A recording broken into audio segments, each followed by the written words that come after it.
नमस्कार दोस्तों, आज हम अर्थशास्त्र के 2025 के नोबेल पुरस्कार का विश्लेषण कर रहे हैं। ये पुरस्कार ऐसे शोध के लिए दिया जाता है जो नवाचार और आर्थिक विकास के पीछे की मूलभूत शक्तियों को उजागर करता है। सोमवार यानी 13 अक्टूबर को royal Swedish academy of sciences ने अल्फ्रेड नोबेल की स्मृति में आर्थिक विज्ञान में 2025 का स्वेरिग्स रिक्सबैंक पुरस्कार, जिसे अर्थशास्त्र का नोबेल पुरस्कार भी कहा जाता है, Joel Mokyr Northwestern University America, Philippe Aghion College de France INSEAD और LSE और Peter Howitt Brown University America को नवाचार संचालित आर्थिक विकास की व्याख्या करने के लिए प्रदान किया। ये नोबेल पुरस्कार इस बात पर केंद्रित था कि सृजनात्मक विनाश और तकनीकी नवाचार दीर्घकालिक आर्थिक विकास को कैसे गति देते हैं और कुछ समाज स्थिर मुद्रास्फीति से कैसे निकलते हैं। सृजनात्मक विनाश एक आर्थिक सिद्धांत है जो बताता है कि कैसे पुरानी प्रथाओं, तकनीकों या व्यवसायों को हटा दिया जाता है और उनकी जगह नवीन तकनीकों को लाया जाता है।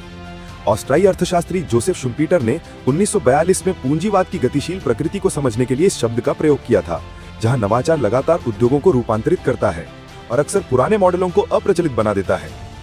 सृजनात्मक विनाश वो प्रक्रिया है जिसके द्वारा नवाचार पुराने की जगह लेता है, विकास और प्रगति को जन्म देता है। ये दीर्घकालिक आर्थिक विकास के लिए आवश्यक है, लेकिन साथ ही व्यवधान भी लाता है। सृजनात्मक विनाश के उत्कृष्ट उदाहरण है डिजिटल फोटोग्राफी बनाम फिल्म फोटोग्राफी, OTT यानी स्ट्रीमिंग सेवाएं बनाम पारंपरिक मीडिया और ई-कॉमर्स बनाम किराना दुकानें। मोकिर का काम, जो आर्थिक इतिहास पर आधारित है, दर्शाता है कि कैसे उपयोगी ज्ञान, यांत्रिक कौशल और सहायक संस्थान तकनीकी उछाल और निरंतर विकास को गति देते हैं। इसी बीच अज्ञान और हॉविट ने सृजनात्मक विनाश के लिए गणितीय मॉडल तैयार किया, वो प्रक्रिया जहां नई तकनीकें और उत्पाद लगातार पुराने की जगह लेते हैं। उनके शोध से साबित होता है कि विकास स्वचालित नहीं है, ये निरंतर नवाचार, प्रतिस्पर्धा और नए विचारों को अपनाने की इच्छा से आता है। ये नोबेल पुरस्कार अनुसंधान और विकास की निवेश की शक्ति पर प्रकाश डालता है। नीति निर्माता इन जानकारियों का उपयोग वैश्विक स्तर पर नवाचार, कल्याण और उत्पादकता को बढ़ावा देने के लिए करते हैं।